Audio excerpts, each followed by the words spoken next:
ঠিক সময় হলে কাম দেবে, যে সময় আর আমাদের কিছু করার থাকে না। এই কথাটা মূলত বলছি যে এই যে বিভেদ, আমরা তো অনেক উন্নত হচ্ছি, কিন্তু বিভেদ আরো বেশি করে সৃষ্টি হচ্ছে। তো কিছু কিছু বিষয় এমন আছে যেটা আমলযোগ্য, যেটা অনেক উলামায়ে কেরামের সম্মতি আছে যে না, এটা করলে সমস্যা নাই, শরীয়তের কোনো সমস্যা হচ্ছে না, এটা করলে একজন মানুষ ধর্মান্তরিত হচ্ছে না বা ধর্ম থেকে বিচ্ছিন্ন হচ্ছে না, বরঞ্চ এটা করলে সে আরো ধর্মের দিকে ধাবিত হচ্ছে, ধর্মের দিকে প্রবেশ করছে। এবং এই ভালো কাজের মাধ্যমে আমি যদি দেখি যে কোনো একটি মানুষ খারাপ ছিল, সে আস্তে আস্তে দ্বীনের দিকে ধাবিত হয়েছে, দ্বীনের মধ্যে প্রবেশ করেছে, সেখানে কোনো ইসলামের মৌলিক কোনো ক্ষতি নাই যে ঈমান চলে যাচ্ছে, সে কাফের হয়ে যাচ্ছে, এরকম মৌলিক কোনো কি নাই, ক্ষতি নাই, আমলযোগ্য, সে আমলটা কি করা যায়। আল্লাহ রাসূল সাল্লাল্লাহু আলাইহি ওয়াসাল্লামের অসংখ্য হাদিসের মধ্যে অনেক হাদিস এমন আছে যেটা রাবী দুর্বল, যে বর্ণনা করেছে সে দুর্বল, কেউ এটাকে গ্রহণ করেছে, কেউ করে।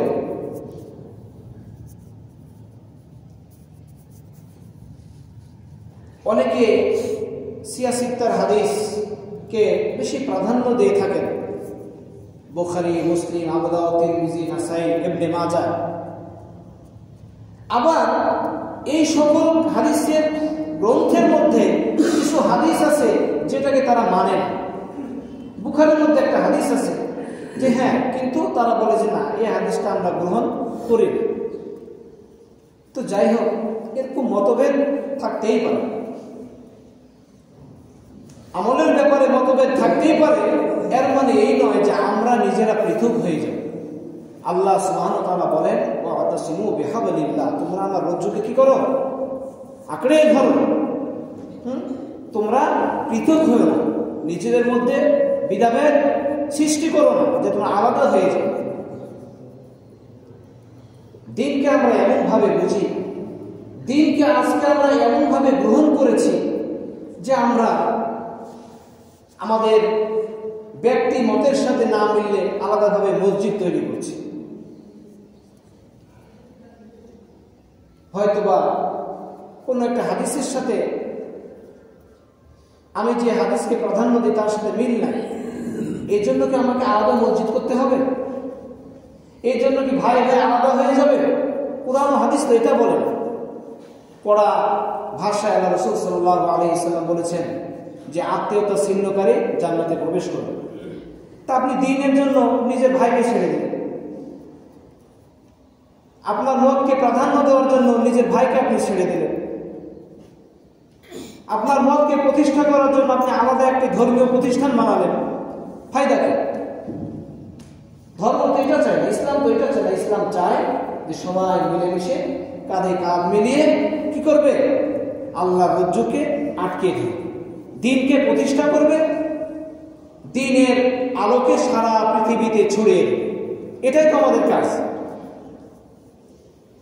সম্মানিত মুসলিম কেরাম, এই জন্য কথাগুলো বললাম যে আমরা শবে বরাত সম্পর্কে কি আলোচনা শুনবো বা শুনছি। সম্মানিত মুসলিম কেরাম, এটা হলো রাত্রি জাগরণ। রাত্রি জাগরণ এটা হচ্ছে একটি পরিভাষা।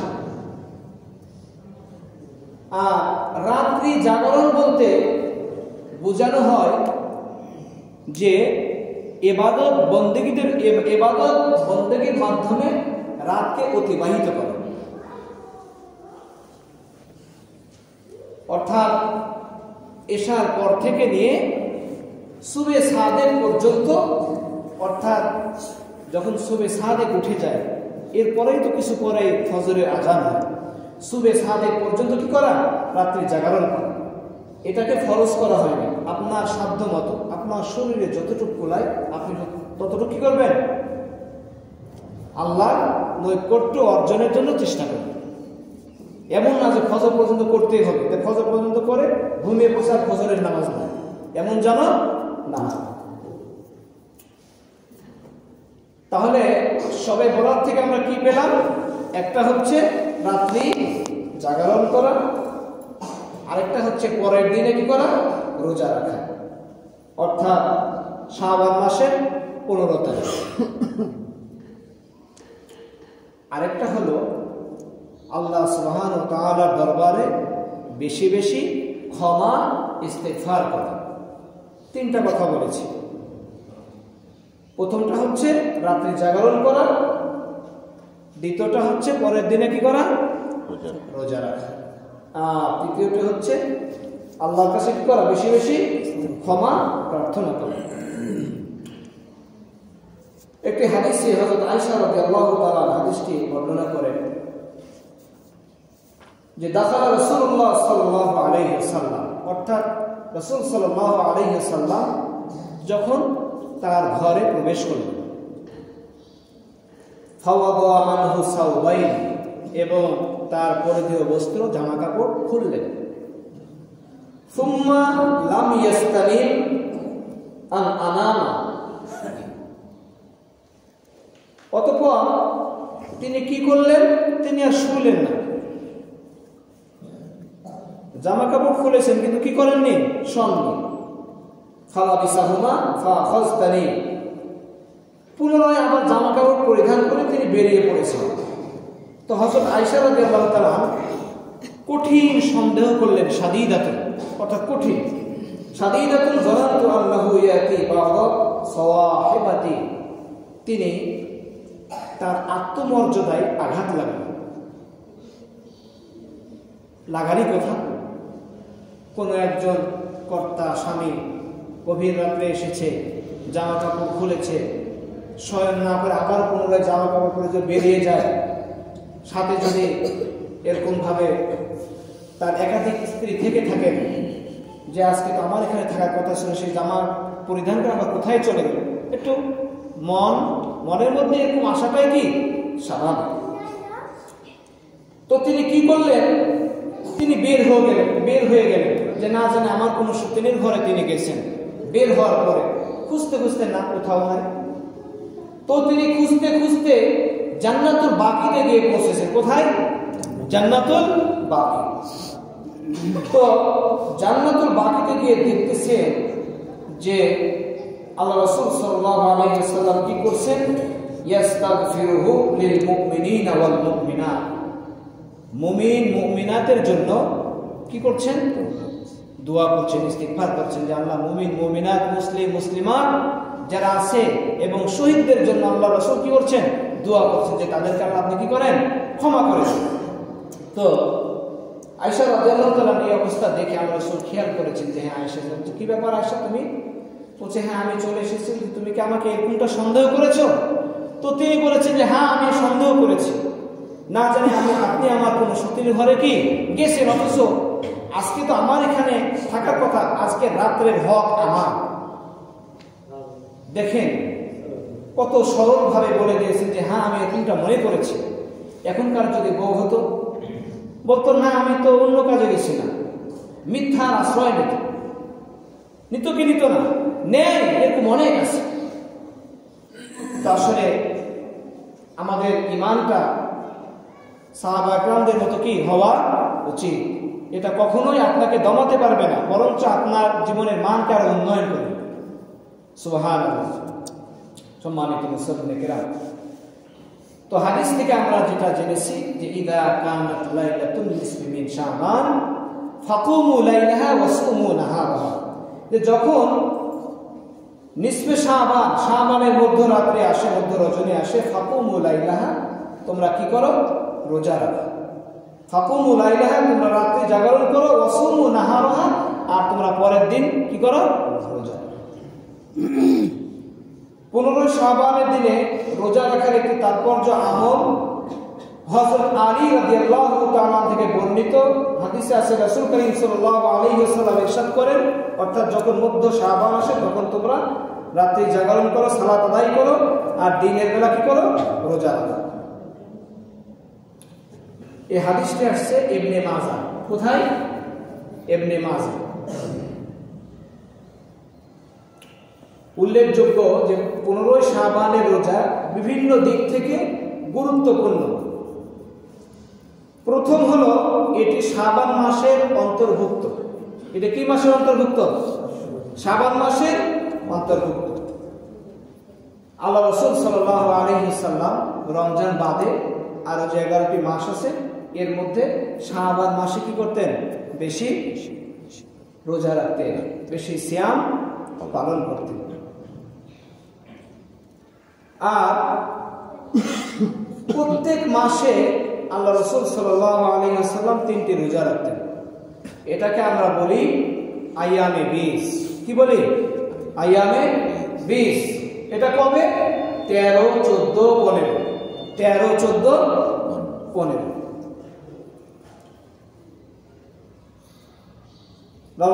আল্লাহ রাসূল সাল্লাল্লাহু আলাইহি ওয়াসাল্লাম নিজেও রেখেছেন এবং সাহাবাদেরকেও কি করেছেন? এটা নির্দেশ দিয়েছেন যে এই 3 দিন রোজা রাখার নির্দেশ কার থেকে পেয়েছি আমরা? আল্লাহ রাসূল সাল্লাল্লাহু আলাইহি ওয়াসাল্লাম থেকে। আন আবি হুরায়রা রাদিয়াল্লাহু তাআলা আনহু قال اوصاني خليلي صلى الله عليه وسلم بثلاث صيام 3 ايام من كل شهر। এই হাদিস থেকে আমরা জানলাম যে হযরত আবু হুরায়রা রাদিয়াল্লাহু তাআলা বলেন যে আমার বন্ধু রাসূল সাল্লাল্লাহু আলাইহি ওয়াসাল্লাম আমাকে 3টি বিষয়ের ওসিয়ত করেছেন। কয়টি বিষয়? 3টি বিষয় ওসিয়ত করেছেন। একটি হচ্ছে প্রত্যেক মাসে 3 দিন রোজা রাখা। দ্বিতীয়টি হচ্ছে চাশতের 2 রাকাত নফল নামাজ আদায় করা। চাশতের নামাজ কখন আমরা পড়ি? ওই 9টা 10টা, এরকম সময় কি নামাজ? চাশতের নামাজ। আরেকটা হচ্ছে যে ঘুমানোর পূর্বে বেতরের নামাজ আদায় করা। ঘুমানোর পূর্বে বেতরের নামাজ আদায় করা। অনেকে অনেক সময় জিজ্ঞাসা করেন যে হুজুর আমি তো আজকে তাহাজ্জুদ পড়বো, তাহলে নামাজটাকে পড়া যাবে কি? দেখেন, যারা নিয়মিত একটি আমল করে তাদেরটা ভিন্ন আমল, তাদের কথাটা কি ভিন্ন। আর আপনি আমি একদিন তাহাজ্জুদ নামাজ পড়বো বলে নিয়ত করেছি, এর জন্য বেতরের নামাজকে আমরা বাকি রাখতে পারি না। বেতরের নামাজকে কি করতে পারি না? বাকি রাখতে পারি না। হ্যাঁ, আপনি তাহাজ্জুদের নামাজটা আপনার উপর ফরজ না, ওয়াজিব না, কিন্তু বেতরের নামাজটা কি ওয়াজিব। আপনি তাহাজ্জুদ পড়বেন বলে বেতরের নামাজটা আদায় করলেন না। এর মতো অবস্থায় ঘুম ভেঙে দেখছেন যে মুয়াজ্জিন সাহেব আযান দিচ্ছে, তাহলে কি আপনার আর বেতরের নামাজ হবে? তাহলে আপনার থেকে কি ছুটে গেল? ওয়াজিব ছুটে গেল। এর জন্য আপনি কি হবেন? গুনাহগার হবেন। নফল যদি ছুটে যায় এর জন্য আপনাকে দোষী সাব্যস্ত করা হবে না। কিন্তু যদি আপনার থেকে ফরজ এবং ওয়াজিব ছুটে যায় তাহলে আপনি কি দোষী সাব্যস্ত হবেন। তো আমরা যারা এরকম মাঝে মাঝে তাহাজ্জুদ পড়ি বা মন চায় যে আল্লাহর কাছে কিছু কান্নাকাটি করি, তাদের জন্য এটা প্রয়োজন না। আমরা কি করব? আগে বেতরের নামাজটা কি করব? আদায় করে নেব। সম্মানিত মুসলমান কেরাম, শবে বরাত সম্পর্কে আমরা আলোচনা শুনছিলাম। এখন এই আমলটা আমরা মসজিদেও করতে পারি, বাসা বাড়িতেও করতে পারি। আচ্ছা, বাসা বাড়িতে কেন করতে পারি? এই মর্মে আল্লাহ রাসূল সাল্লাল্লাহু আলাইহি ওয়াসাল্লাম ইরশাদ করেছেন, সল্লু বুয়ুতিকুম ওয়ালা তাত্তাখিযুহা কুবুর। অর্থাৎ তোমরা ঘরে নামাজ পড়ো। সল্লু ফি বুয়ুতিকুম, তোমরা কোথায় সালাত আদায় করো?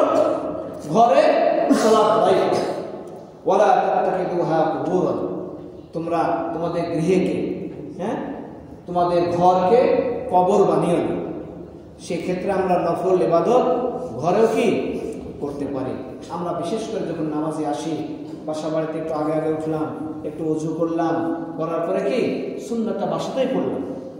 আল্লাহ রাসূল সাল্লাল্লাহু আলাইহি ওয়াসাল্লাম অধিকাংশ সময় হুজরাতে কি করতেন? সুন্নাত নামাজ আদায় করতেন। সাহাবীরা মসজিদে বসে থাকতেন, আল্লাহ রাসূল আসতেন, বাস সামনে যেতেন, নামাজ শুরু হয়ে যেত। এখন তো আমরা টাইম ফিক্সড করে দিছি। একজন জিজ্ঞাসা করছেন যে ইমাম সাহেবরা পরে আসে, নামাজের 2-4-5 মিনিট আগে আসেন, তা আসলে হুজুর, আমি এক ইউটিউবে হুজুরের ওয়াজ শুনেছেন, জিজ্ঞাসা করছে মুসল্লিদের এই শ্রোতাদের মধ্যে থেকে। তখন বক্তা বলছেন যে হুজুর যেটা করেছে এটাই সুন্নাত, হুজুর যেটা করে কি এটাই আমার রাসূলের সুন্নাত। এবং আরব বিশ্বে যারা বাইরে ছিলেন বা যান, দেখবেন মসজিদের সাথে এই একটা মেহরাবের সামনে একটা দরজা থাকে, নামাজের সময় হয়, জাস্ট ইমাম সাহেব ওই দরজা দিয়ে ঢুকে নামাজ পড়ে আবার ওখান থেকে বেরিয়ে যায়। তো আসলে আমাদের না জানার কারণে আমরা অনেক সময় ভুল বলে থাকি, যেটা কি নয়, উচিত নয়। তাহলে সুন্নত কি, ইমাম সাহেব যখন আসবে তখন সালাত আদায় শুরু হবে। তো যাই হোক, আমাদের সুবিধার কারণে হয়তো আমরা টাইমটাকে ফিট করেছি, আমাদের দৈনন্দিন ব্যস্ততা, আমাদের ইমান দুর্বল। আর আগের যুগে তো যখনই আজান হয়েছে সবাই মসজিদের দিকে অগ্রসর, কোনো কাজ নয়, যত হাজারো কাজ থাকুক সব কাজ ফেলে দিয়ে কি মসজিদের দিকে অগ্রসর। এখনো সৌদি আরবে যারা হাজিরা যান তারা দেখেন, যখন আজান হয় দোকানপাট ওইভাবে সব খোলা থাকে, কেউ কারো জিনিস লাড়বেও না, ধরবেও না। তাদের একটাই আওয়াজ কানে যায় যে আল্লাহু আকবার, আল্লাহ সবচেয়ে বড়, আল্লাহ সবচেয়ে বড়। আল্লাহর কাজটাই কি বড়। আমাদেরকেও আল্লাহ সুবহানাহু ওয়া তাআলা ঈমান আল্লাহ তৌফিক দান করুন। আমরা সকলে বলে আমিন। সম্মানিত মুসলিমদের কেরাম, সময় হয়ে গেছে, আমরা একটা কথা বলে শেষ করব, যদি কথা অনেক লম্বা। ফাইন্না লিল্লাহি ইয়ানজিলু ফি গুরুবিহা লিগুরুবি শামসি ইলা সামাই দুনিয়া ফায়াকুলু আলা মিন মুস্তাগফিরিন ফাগফিরলাহু আলা মিন মুস্তারজিকিন ফারসুহু আলা মিন মুবতালিন ফাউআফিয়া ফিহি। এই হাদিসের মধ্যে রাসূল সাল্লাল্লাহু আলাইহি ওয়াসাল্লাম বলেন যে এই রাত্রিতে আল্লাহ সুবহানাহু ওয়া তাআলা একদল ফেরেশতা দুনিয়াতে পাঠান। কোথায় পাঠান? দুনিয়াতে পাঠান। লিগুরুবি শামসি ইলা সামাই দুনিয়া। এবং আল্লাহ সুবহানাহু ওয়া তাআলা প্রথম আসমানে চলে আসেন এবং বলতে থাকেন যে তোমাদের মধ্যে কি কেউ এমন আছে যে গুনাহ করতে করতে অনেক গুনাহ করে ফেলেছ, হ্যাঁ, আমার কাছে ক্ষমা চাও, আমি তোমাদের গুনাহকে কি করে দেব? ক্ষমা করে দেব, মাফ করে দেব। সুবহানাল্লাহ, এত বড় দয়ালু আল্লাহ। পৃথিবীতে কে এমন আছে দেখেন স্বার্থের জন্য ক্ষমা করতে চায় না, ভাই ভাইকে ছাড় দিতে চায়, এক হাত জায়গায় এক বিঘা জায়গায় বিল্ডিং করবে, এক হাতে কম বেশি, ভাই ভাই লেগে গেছে, কোনো ছাড় নেই, ছাড় দেওয়ার কোনো কি নাই, অপশনই নাই। অথচ নিজের ভাই, হ্যাঁ, উভয় শরীরে কি একই বাবার রক্ত প্রবাহিত হচ্ছে। আবার কোন একটা বিষয়ে ক্ষমা করার মন মানসিকতা আমাদের নাই, আমাদের মনে এত কঠোর। একটা জিনিস মনে রাখবেন, যার দিল যত কঠোর, কিয়ামতের দিন আল্লাহ সুবহানাহু ওয়া তাআলা তার সাথে ওরকমই কঠিনতা করবেন। আর দুনিয়াতে যে যতটুকু, হ্যাঁ, আল্লাহর যে সিফাত আছে রহমান রহিম, এই সিফাতকে অবলম্বন করবে। আল্লাহ তো অনেক রব, 99টা রব, 99টা নাম। আল্লাহর নামে, আল্লাহর গুণে যে নিজেকে গুণান্বিত করবে তার মূল্যায়ন আল্লাহ সুবহানাহু ওয়া তাআলা সেইভাবেই করবেন। সুবহানাল্লাহ। অন্য হাদিসের মধ্যে আসছে যে তোমরা আমার সৃষ্টির প্রতি কি করো? দয়া করো। সম্মানিত মুসলিম কেরাম, এবং আরো বলেন কি আলামিল মুস্তারজিকিন, কেউ কি রিজিকের জন্য, রিজিকের অভাব অনটনে আসো, আমার কাছে চাও, আমি তোমার অভাবকে দূর করে দেব। মানুষের কারো কাছে চাওয়ার দরকার নাই। দুর্গার নামাজ পড়েন, আল্লাহর কাছে হাত তোলেন, হাওমাও করে কাঁদেন, আপনার যা বলার আল্লাহর কাছে বলেন, আল্লাহ তুমি ছাড়া কেউ নাই।